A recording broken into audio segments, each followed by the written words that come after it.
예배를 드릴 때마다 주께서 우리 예배를 받으실 줄 믿습니다. 병든 자를 치료하시는 주님이십니다. 상한 자를 위로하는 주님이십니다. 강건한 자는 더 힘있게 하시는 주님이십니다. 옆에 사람에게 주의 사랑으로 사랑합니다.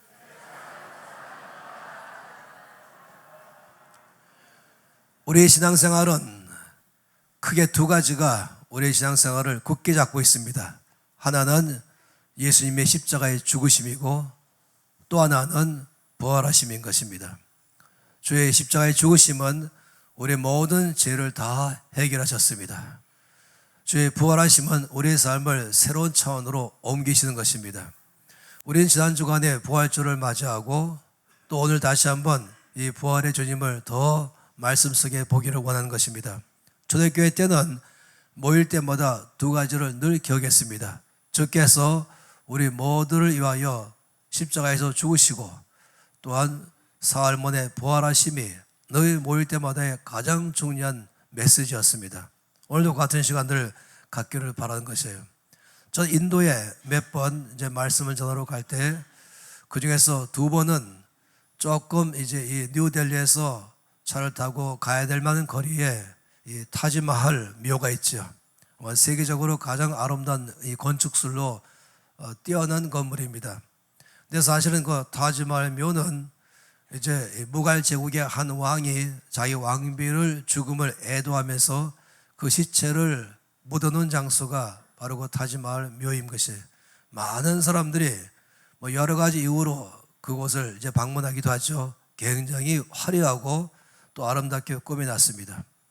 그 외에도 마호멧에 대한 이 묘지도 아주 웅장하게 만들어놨죠.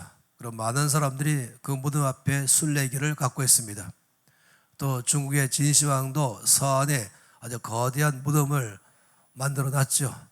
또 이집트에도 이 바로가 역대의 이 왕들이 죽었을 때에도 또 그들의 무덤을 피라미드로 만든 것은 다 아는 사실입니다. 우리나라도 왕들이 죽었을 때에 왕릉하면서 큰 무덤들을 만들어 놓습니다. 그리고는 그 앞에 기념하기도 하고 또 거창한 것을 또 웅장함을 자랑합니다. 그런데 우리 예수 믿는 사람들은 예수님의 무덤 앞에 가서 기념식을 갖지 않습니다. 거창하게 무엇인가 행사를 갖지도 않습니다. 또 무덤을 거창하고 크고 웅장하게 또 만들거나 꾸며놓지도 않습니다.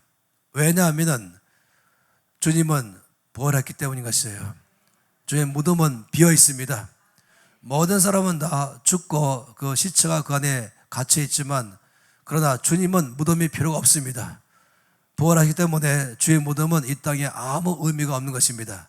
단지 잠깐 동안 그 시체를 두었던 장소일 뿐이지 우리 모두에게는 그 앞에 가서 기념할 만한 아무 의미가 없는 것입니다. 오늘 말씀에도 마찬가지입니다. 이제 주께서 죽으시고 안식일 전에 돌아가시고 안식일 다음 날 부활하셨죠. 날짜로 말하면 바로 오늘 이 주일날이 그래서 이제 더 이상 안식일로 맞이하지 않고 주일날을 온 성도가 모이는 날로 맞이했습니다. 구약에는 안식일에 모두 모였지만은 우리 모든 신약의 크리스찬들에게는 주의 날이 안식일인 것입니다. 몇몇 여인들이 예수님의 십자가 어디에 이제 놓여 있는지를 미리 알아놨었죠.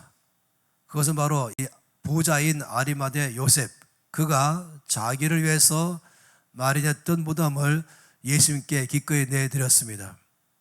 이 고대 근동 지방에서의 무덤은 우리나라와 다릅니다. 우리나라는 땅 속에 묻고 때로는 거기다가 봉을 갖다가 씌워넣기도 하죠. 그렇지만 근동 지방의 무덤은 동굴 속에다가 사람의 시체를 넣어놓습니다. 그래서 당연히 아리마대 요셉의 무덤도 동굴입니다. 거기에 주께서 시체가 놓여 있는 것입니다. 그 여인들은 이 안식 후 첫날 주의 무덤을 찾아간 것이에요. 당시에 갖고 있는 일례대로 두 가지 가져갔죠. 향품과 모략입니다. 모략은 좀 더 썩는 것을 방지하기 위한 것이고 향품은 썩은 시체 냄새를 좀 더 희석하기 위해서 가져가는 것입니다. 여인들이 가면서 걱정을 많이 했습니다. 이 무덤에 가면은 그 무덤 안으로 어떻게 들어갈 수 있을까 때문에 염려했습니다. 왜냐하면은 이 대제사장들과 바리새인들이 로마 군병에게 요청했어요. 그 동굴을 입구에 큰 돌로 막아놓도록 요청했습니다. 뿐만 아니라 로마 병사들 몇 사람을 거기에 지키도록 또 요청했습니다. 왜냐하면 주께서 말씀하시기를 내가 죽지만 다시 살아날 것이라고 주께서 말씀하셨죠. 그래서 이들은 그저 거짓말로 알고 예수님의 제자들이 죽은 시체를 훔쳐간 다음에 부활하였다고 거짓말로 할까봐 그래서 이것을 방지하기 위해서 엄청나게 큰 돌로 무덤 입구를 아예 막아버린 것입니다. 그런 여인들이 이것 때문에 걱정 많이 하면서 누가 돌을 굴려줄 것인가 하면서 갔죠. 그런데 참 놀랐습니다.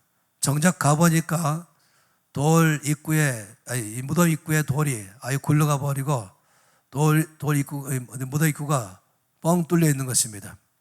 그래서 급히 여인들이 무덤 안으로 들어갔지만 더 놀란 사실은 예수님의 시체가 보이지 않는 것입니다. 걱정을 많이 했죠.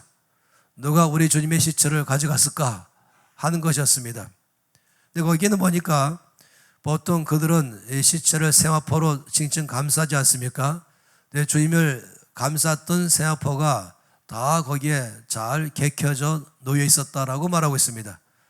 여인들이 걱정하면서 있을 때에 거기에 천사 두 사람이 거기서 이 여인들에게 말했습니다. 오늘 말씀처럼 어찌하여 살아있는 자를 죽은 자 가운데서 찾느냐? 그가 여기 계시지 않고 살아나셨다라고 말했습니다. 그러면서 주께서 평소에 말씀하신 것을 기억하라고 하셨죠. 내가 붙잡히고 고난받고 죽지만 다시금 살아날 것이다 라고 말씀하신 말씀을 이미 응하였다고 말씀했습니다. 놀라고 기쁜 가운데 여인들에게 이 소식을 제 아들에게 가서 알려라라고 말했죠. 제 아들은 용기가 없었습니다. 무슨 일을 당할지 몰라서 몽땅 다 한 곳에 모여서 문을 꼭 닫고 두려워 떨고 있었습니다.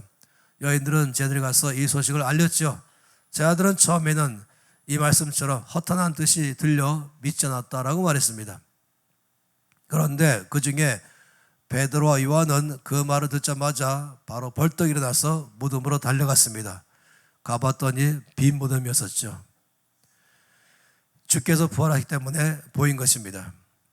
부활은 우리 모든 사람들의 믿음의 삶에 어떤 역사를 주는 것입니까? 예수님 부활이 우리의 신앙생활에 어떤 의미가 있는 것입니까? 전 몇 가지로 말씀을 드리고자 합니다. 첫 번째는 예수님의 부활하심은 하나님의 능력을 잘 말해주고 있는 것입니다. 이 땅에서 아무리 권력이 많은 사람이라 할지라도 또 아무리 재물이 많은 사람이라 할지라도 죽음의 사자가 오면은 그 앞에 맥도 못 춥니다. 권력으로 막지 못하고 재물로 막지 못하고 죽음의 사자가 와서 가자 그러면 모두가 다 꼼짝없이 끌려가는 것입니다. 이 땅에서 아무리 힘센 자라 할지라도 아무리 권력자라 할지라도 더 큰 것은 바로 죽음의 사자인 것입니다. 죽음은 가장 강한 자입니다.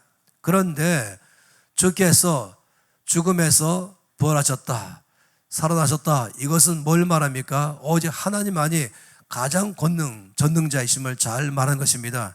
어떤 죽음이라 할지라도 하나님 앞에서는 아무 소리 못하고 예라고 순복하는 것입니다. 말씀 속에 보니까 고린도전서 15장은 부활장 아니겠습니까? 거기 55절에 이렇게 말씀했습니다. 사망아 너희 승리가 어디 있느냐? 사망아 내가 쏘는 것이 어디 있느냐? 이 말씀을 이제 메시지에서 좀 더 쉽게 풀었죠. 그 뜻 그대로 이렇게 말한 것이 죽음아 누가 최종 결정권을 지었느냐? 죽음아 누가 너를 두려워하겠느냐? 모두가 다 죽음 앞에서 두려워하고 또 마치 죽음이 최종 결정권자일 것처럼 말할지 모르지만은 명확한 사실은 주께서 부활하심으로 이 죽음의 권세를 깨트려 버린 것입니다. 54절에 이렇게 말했죠. 사망을 삼키고 이기리라 고 기록된 말씀이 이제 이루어졌다고 말한 것입니다. 다시 말하면 생명이 죽음을 삼키고 승리하였다라고 말한 것입니다. 예수의 부활하심은 하나님만이 전능자이심을 말한 것입니다. 하나님만이 능력이 있음을 말한 것입니다. 어떤 누구도 하나님 앞에서 다 예라고 수목하는 것이에요. 마치 최종적인 결정권자처럼 죽음이 큰 소리 쳤다 할지라도 주께서 비켜라라고 말씀했습니다. 그리고 그 죽음을 이기고 깨트려버리고 예수님을 죽음에서 살아나게 하신 것입니다. 주의 능력을 잘 말하는 것이죠. 하나님은 죽은 자의 하나님이 아니라 산 자의 하나님이십니다. 예수의 부활은 주의 권능을 잘 보여주고 있는 것입니다. 두 번째는 예수의 부활은 모든 믿는 자들에게 소망을 주게 하는 것입니다. 왜냐하면 예수의 부활은 예수님만 죽음에서 부활하신 것이 아닙니다. 모든 믿는 자들에게 부활의 소망을 주게 했습니다. 15장 20절 말씀에는 그리스도께서 죽은 자 건에서 다시 살아 잠자는 자들의 첫 열매가 되셨다라고 말씀했습니다. 주의 부활은 모든 믿는 자들에게 앞으로 장차 부활할 것을 미리부터 말씀을 하신 것입니다. 우리 모든 죽음으로 끝난 게 아닙니다. 우리 모두는 반드시 부활하게 될 것입니다. 이 15장 51절 말씀부터 이렇게 말씀했죠. 보라, 내가 너희에게 비밀을 말한다. 우리가 다 잠잘 것이 아니요 마지막 나팔에 순식간에 호련히 다 변화되리라. 나팔 소리가 나매 죽은 자들이 썩지 아니할 것으로 다시 살아나고, 또 예수님께서 재림하실 때에 죽지 않고 살았던 사람들도 우리도 호련히 변화되리라 라고 말씀했습니다. 나팔 소리가 울린다. 주께서 재림하실 때를 말하는 것이죠. 그때에는 제일 먼저 주 예수를 믿고 죽었던 사람들이 무덤에서부터 다시금 살아나는 것입니다. 변화되면서 공중으로 올라가면서 주님을 영접한다고 말하는 것입니다. 두 번째는 예수님께서 재림하실 때에 죽지 않고 있던 사람들도 바로 두 번째로 이제 공중에 올라가면서 몸이 변화되면서 주를 영접하게 되는 것입니다. 주께서 이렇게 부활의 계획을 세우셨습니다. 다시금 모든 사람들이 다 그날에 살아날 것이다 라고 말씀했습니다. 그런데 궁금한 것이 있죠. 이 15장 35절에도 그 질문을 했습니다. 그러면 부활할 때에 어떤 몸으로 부활합니까? 하는 것이에요. 우리 모든 사람들은, 예수 믿는 사람들은 예수 믿고 죽었든지 예수 믿고 살아있을 때든지 주님 재림하시면 다 이제 부활할 것인데 어떤 것이 부활의 몸인가 하는 것입니다. 신학자들이 모여서 의논했습니다. 부활의 몸은 어떤 몸일까 하는 것이었어요. 그리고는 이제 사람들에게 답변했습니다. 죽었던 몸 그대로가 다시 복원돼서 부활하게 될 것이다 라고 말했습니다. 썩은 다음에 끝나는 게 아니라 다시금 그 몸이 죽기 전의 몸으로 되살아날 것이다 라고 말했죠. 이랬더니 아주 대규모의 데모단이 일어났습니다. 그 데모단은 몽땅 다 60 넘은 사람들이었습니다. 억울하다, 불공평하다. 그러면 20살 때 죽을 것을 이렇게 쭈글쭈글할 때 죽은 그대로 부활하는 말인가 하니까 막 화가 나는 것이에요. 신학자들이 이게 아닌가 하고 다시 모였어요. 그리고 또 막 의논하기 시작했어요. 그리고 잘못 알았습니다. 좋은 소식입니다. 주님께서 오실 때 부활할 때는 모든 사람이 부활하되 인생의 하이라이트 몸으로 부활할 것입니다. 80살에 죽었다 할지라도 이빨 청춘으로 부활할 것입니다.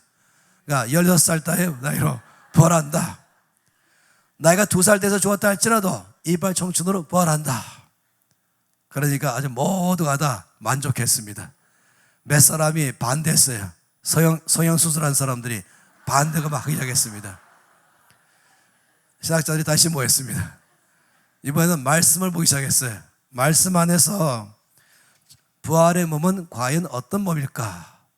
너무 놀랍게 말씀하고 있어요. 15장 36절 말씀부터 보게 되면은 부활의 몸이 어떤 몸일까에 대해서 아까 말했던 여러 가지 죽었던 몸은 그대로 부활한다, 아니면 인생의 가장 하이라이트로 부활한다, 별 얘기 다 있었거든요, 초대교회 때도. 그러니까 이렇게 말했어요. 어리석은 자여 라고 말씀했습니다. 부활의 몸에 대해서 이러쿵저러쿵 말하는 많은 사람에 대해서 어리석은 자여 하면서 말씀하시기를, 내가 뿌리는 씨가 죽지 아니하면 살아나지 못하겠고, 또 내가 뿌리는 것은 장래의 형체를 뿌리는 것이 아니요 다만 밀이나 다른 것의 알갱이 뿐이로되, 하나님이 그 뜻대로 그에게 형체를 주시되 각 종자에게 그 형체를 주시느니라. 무슨 말씀이십니까? 부활의 몸은 과연 어떤 몸일까에 대해서 질문할 때 주님 말씀하기를, 놀랍게도 이 씨 알갱이로 말하는 것이에요. 아주 아름다운 꽃, 그 꽃은 처음에 씨앗이 있잖아요. 그 꽃 씨앗을 땅속에다가 심으면 제일 먼저 이 씨앗이 땅속에서 죽게 됩니다. 죽은 다음에 놀랍게도 새 생명이 나오죠. 싹이 나고 쭉 자라나면서 아주 아름다운 꽃을 피웁니다. 주님 말씀하기를 부활의 몸은 바로 이와 같다라고 말씀했습니다.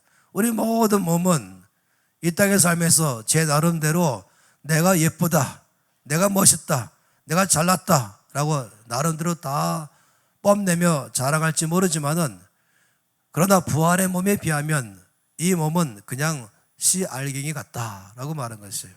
상상할 수 있겠습니까? 씨 알갱이가 뭘 자랑할 게 있겠습니까? 이거 죽은 다음에 싹이 나서 꽃이 필 때는 상상을 초월하는 것이에요. 이건 단지 변화라고 말하기에는 부족한 단어인 것입니다.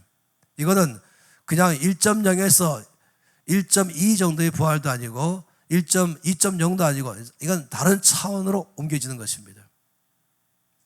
굉장한 것이죠. 우리가 부활을 말할 때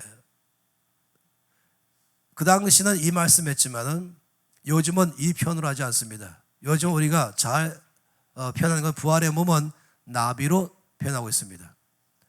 나비가 되기 전에는 뭡니까? 애벌레죠. 우리가 여러 차례 얼마든지 지금도 그런 동영상은 쉽게 구할 수 있습니다. 이 애벌레, 볼품없는 애벌레, 이게 벌레잖아요.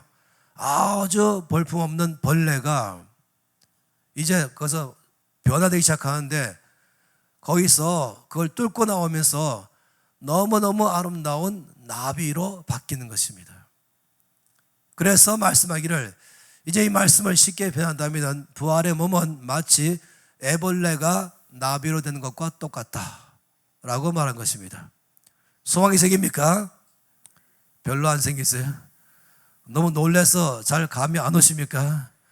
우리 몸이 아무리 잘난 척하고 예쁜 척 한다 할지라도 우리 몸은 마치 애벌레와 똑같다.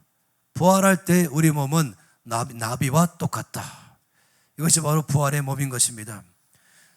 주께 말씀하기를, 이 15장 42절부터 계속적으로 말씀하기를, 죽은 자의 부활도 그와 같다. 썩을 것으로 심고 썩지 아니할 것으로 다시 살아나며, 욕된 것으로 심고 영광스러운 것으로 다시 살아나며, 약한 것으로 심고 강한 것으로 다시 살아나며, 육의 몸으로 심고 신령한 몸으로 다시 살아날 것이다. 놀라운 일이 일어나는 것입니다. 우리 모두는 그날에 부활하게 될 것입니다. 예수 믿고 죽은 사람을 성경에는 잠자는 자라라고 말했습니다. 잠자고 있는 것, 언제가 깨어나는 것처럼 주님께서 재림하실 때 다 부활의 몸을 입게 될 것입니다. 혹시 우리가 살아있을 동안에 주님 재림하시면은 우리도 이대로 올라가는 것이 아니라 부활의 몸으로 변화가 된 다음에 주를 영접하고 영원히 주와 함께 살 거라고 말씀했습니다. 주님의 부활은 우리 모두의 부활의 첫 열매가 되십니다. 우리 모두도 그날에 부활하게 될 것입니다. 부활의 몸은 영광스러운 몸인 것입니다. 상상을 초월하는 아주 영광스러운 몸으로 우리는 다 부활할 것이라고 말씀했습니다. 이런 부활의 믿음은 우리가 이 땅에 살면서 소망을 심어주게 되는 것입니다. 세 번째로, 예수의 부활은 우리 모든 사람들의 신앙생활에 있어서 승리의 삶을 말해주는 것입니다. 주께서 부활하심은 이 땅에 어떤 것도 주님의 권능 앞에 다 굴복한다, 이것을 말한다고 말씀드렸습니다. 가장 강한 자는 바로 사망이었었죠. 그런데 그 사망을 깨트려버리고 주의 부활하심으로 우리 주님의 권능을 드러낸 것입니다. 따라서 이 놀라운 이 부활은 그날에 우리가 영원히 살 것만 말한 것이 아니라 주님의 이 부활의 능력은 이 땅에서 예수 믿고 사는 사람, 모든 사람의 삶 속에 그 부활의 능력이 우리의 삶에서 드러나게 되는 것입니다. 고린도후서 2장 14절에 이렇게 말씀했죠. 항상 우리를 그리스도 안에서 이기게 하시는 하나님, 이렇게 말씀했습니다. 이 부활의 몸의 예수님, 모든 것에 승리하신 예수님, 그 주께서 우리 안에 계셔서 이 땅에서 우리가 살아갈 동안에 승리의 삶을 살게 하신다라고 말씀했습니다. 다시 말하면 우리를 여러 가지 면에서 낙심하게 하는 일, 좌절케 하는 일, 우울하게 하는 일, 넘어지게 하는 일, 힘들게 하는 일들이 있을지 모르지만은 놀라운 사실은 주님의 부활의 생명이 우리 안에 있어서 능히 그 모든 것을 이기도록 하게 하신다라고 말한 것입니다. 이 땅의 삶에서 우리가 이 부활의 능력으로 살아가기 때문에 언제나 우리는 힘 있는 삶을 살게 됩니다. 기쁨의 삶을 살게 됩니다. 소망의 삶을 살게 됩니다. 우리 얼굴에 기쁨이 충만한 것이에요. 왜? 우리는 사망이 더 이상 우리를 막지 못하기 때문에 그렇습니다. 생각해 보세요. 여리고 성에서 한 무리가 성 안에서 성 바깥으로 나오고 있었습니다. 그 무리는 슬픔으로 꽉 찬 무리였습니다. 눈물바다 된 무리였습니다. 아니, 통곡하는 무리였습니다. 모두가 다 좌절에 빠진 그 무리였죠. 그 무리의 맨 앞장선 사람은 그 성 안에서는 과부였습니다. 왜 그랬습니까? 바로 장례행렬이었습니다. 과부의 외아들이 죽었죠. 이 젊은 청년이 죽은 것입니다. 따라서 이 엄마가 너무너무 마음이 슬픈 것이에요. 모든 것을 다 잃어버린 것처럼 그는 그 앞에서 절망에 들어가 있었습니다. 그런데 그 행렬 앞에 예수님과 제 아들이 그 성 안으로 들어가면서 맞부딪혔습니다. 예수님의 그룹과 이 과부의 그룹이 바로 성 입구에서 마주친 것입니다. 결과 뭔지 아십니까? 주께서 죽은 청년의 관 위에 손을 내시고 말씀하기를, 청년아 일어나라 라고 말씀했죠. 죽은 자가 일어났습니다. 그 바람에 모든 상황은 바뀌어버렸죠. 이 절망에서부터 소망으로 바뀌었습니다. 이 과부는 더 이상 절망하지 않습니다. 소망이 충만했습니다. 기쁨이 충만했습니다. 왜냐하면 주께서 그 가운데서 생명으로 역사하기 때문에 그런 것입니다. 마찬가지예요. 저와 여러분의 삶 속에는 이 예수님의 생명이 역사하고 있습니다. 작동하는 것입니다. 매일의 삶 속에 어떤 것이 우리한테 온다 할지라도 적어도 부활의 소망 가운데 믿는 자의 삶은 항상 승리의 삶을 살 것입니다. 기쁨의 삶을 살 것입니다. 어떤 슬픔도 이 부활의 생명의 능력 때문에 그 슬픔이 삼켜질 것입니다. 기쁨이 삼켜버릴 것입니다. 절망을 소망이 삼킬 것입니다. 낙심을 삼킬 것입니다. 따라서 부활의 믿음 가운데 사는 우리 모든 사람들은 어디 가든지 바로 부활의 기쁨으로 살아가셔야 됩니다. 여러분 주변의 모든 사람들이 예수 믿는 사람 볼 때마다 의아하게 생각해야 되죠. 왜 당신은 항상 기쁨이 충만합니까? 왜 당신 얼굴은 늘 이렇게 빛납니까? 왜 당신은 늘 안에서 마치 잔잔한 호수처럼 그렇게 평강이 넘칩니까? 왜 당신은 늘 삶에서 뭔가 신선한 기운이 느껴집니까? 왜 당신은 역동적인 삶을 사십니까? 당신이 우리 사무실 들어오는 순간에 우리 사무실의 분위기 바뀌어버렸습니다. 빛이 비치기 시작했습니다. 환해졌습니다. 소망이 충만해졌습니다. 이런 말이 여러분 때문에 들려야 하는 것입니다. 들릴 줄 믿습니다. 이 부활의 소망 가운데 사는 사람, 이 승리의 능력 가운데 사는 사람, 어디를 가든지 이와 같은 삶을 살 줄 믿습니다. 이것이 바로 믿는 자 그리스도인들의 삶인 것입니다. 바로 이 부활의 소망의 믿음 때문에 가정 안에서 소망이 충만해지고, 직장 안에서 거기서 생명이 충만해지고, 이 믿는 자가 가는 곳마다 거기에는 주님의 부활의 기쁨으로 넘치게 될 줄 믿습니다. 정말로 우리는 얼굴에 책임을 져야 되고 우리 삶에 책임을 져야 됩니다. 이 땅에 사는 사람을 보면서 예수 믿는 사람의 얼굴이나 안 믿는 사람의 얼굴이나 똑같다, 똑같이 우울하고 똑같이 염려가 꽉 차 있고 똑같이 한숨 쉬고 있다, 이러면 안 됩니다. 우리는 부활의 믿음이 있는 사람입니다.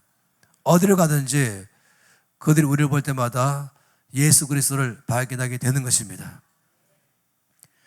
이 고린도서 15장 57절 말씀엔 이렇게 말씀했죠. 우리 주 예수 그리스도로 말미암아 이김을 주시는 하나님께 감사하노라. 여러분, 우리는 어디를 가든지 승리의 삶을 사십니다. 슬픔을 정복한 기쁨의 승리의 삶인 것입니다. 절망을 정복해버린 소망의 승리의 삶인 것입니다. 낙심을 정복한 소망의 삶을 사는 것입니다. 이것이 바로 우리 모든 승리의 삶을 말하는 것입니다. 주께서는 우리의 온 삶을 통하여 주의 부활의 능력을, 부활의 승리를 어디 가든지 증거하는 삶 되기를 원하는 것입니다. 우리는 부활하신 예수를 믿습니다.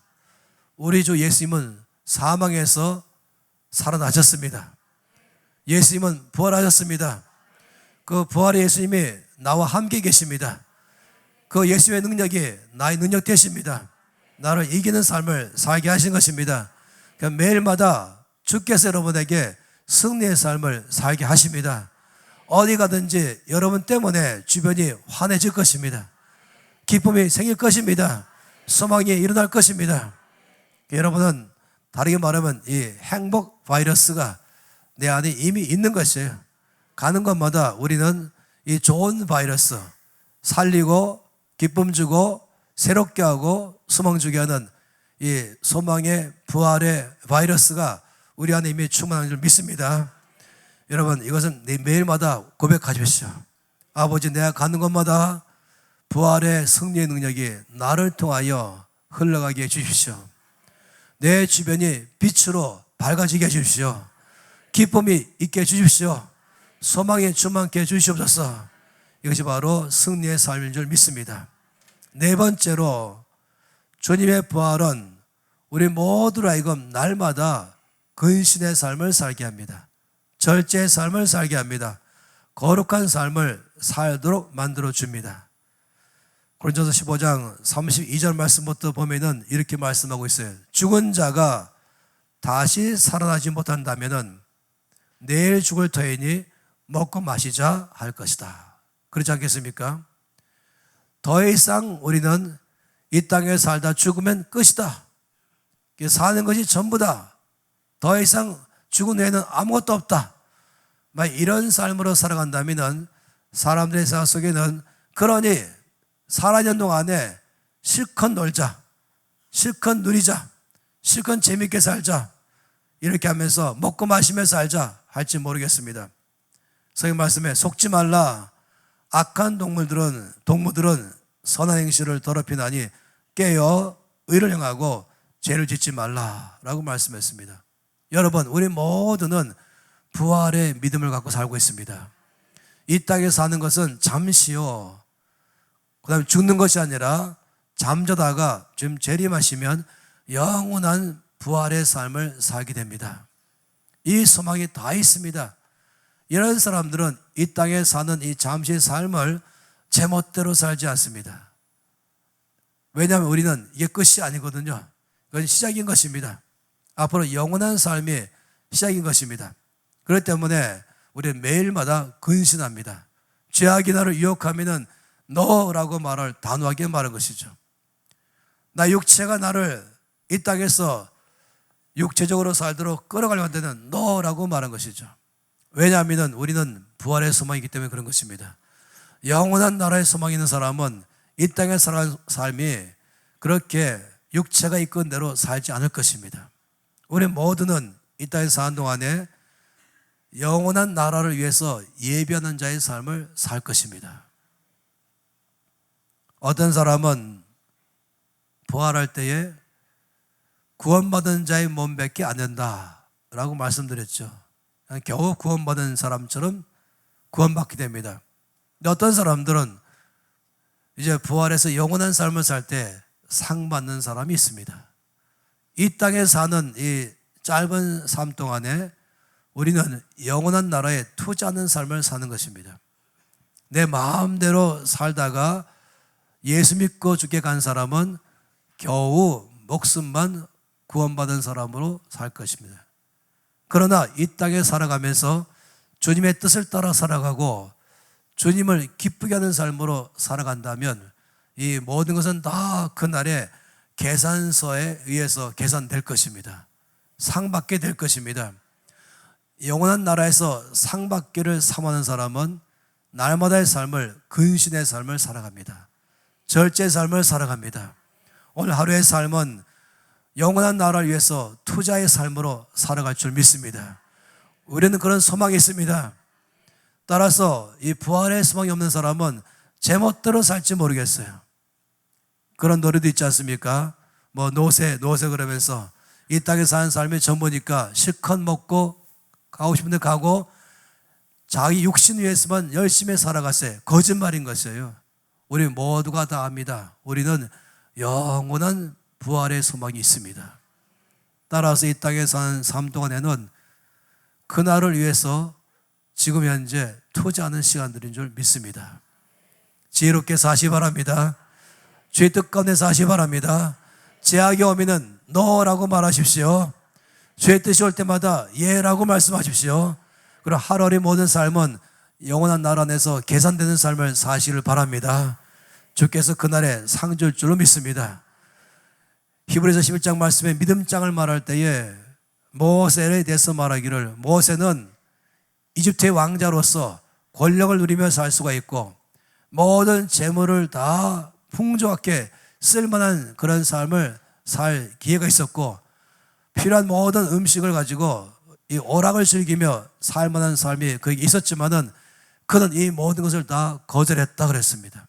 권력을 거절하고 쾌락을 거절하고 이 재물을 거절했다 그랬습니다. 오히려 그는 영원한 나라를 위해서 그 시간들을 투자하기로 결정한 것입니다. 그러면서 말하기를 왜 모세가 이렇게 했는가? 어떤 사람들은 그런 모습 보고 바보 아니냐? 권력을 포기하다니, 그 많은 재물을 포기하다니, 그 많은 쾌락을 포기하다니 바보 아니냐? 아니요. 가장 지혜로운 사람입니다. 모세가 왜 그렇게 살았는가 말하기를 상 주시는 이심을 바라봤기 때문이다 라고 말했습니다. 그날의 상 줄 것을 바라보고 오늘의 삶은 영원한 날에 상 받기 위해서 내 시간들을 드리겠다. 이것이 모세의 선택이었습니다. 이거를 성경에서는 지혜로운 자의 선택이라고 말했습니다. 어리석은 자는 이 땅의 삶에서 제멋대로 살아갈 것입니다. 그러나 부활의 소망이 있는 사람은 이 땅에서 지혜로운 자의 삶을 살 줄로 믿습니다. 하루하루, 한 주간, 한 달, 한 해를 우리는 그날에 주께서 계산된 날 되기를 바라는 것입니다. 주의 뜻을 따라 살아가는 것은 다 계산될 것입니다. 여러분, 제가 말씀 안에 본다면 이 아브라함에 관해서 샘플로 들었습니다.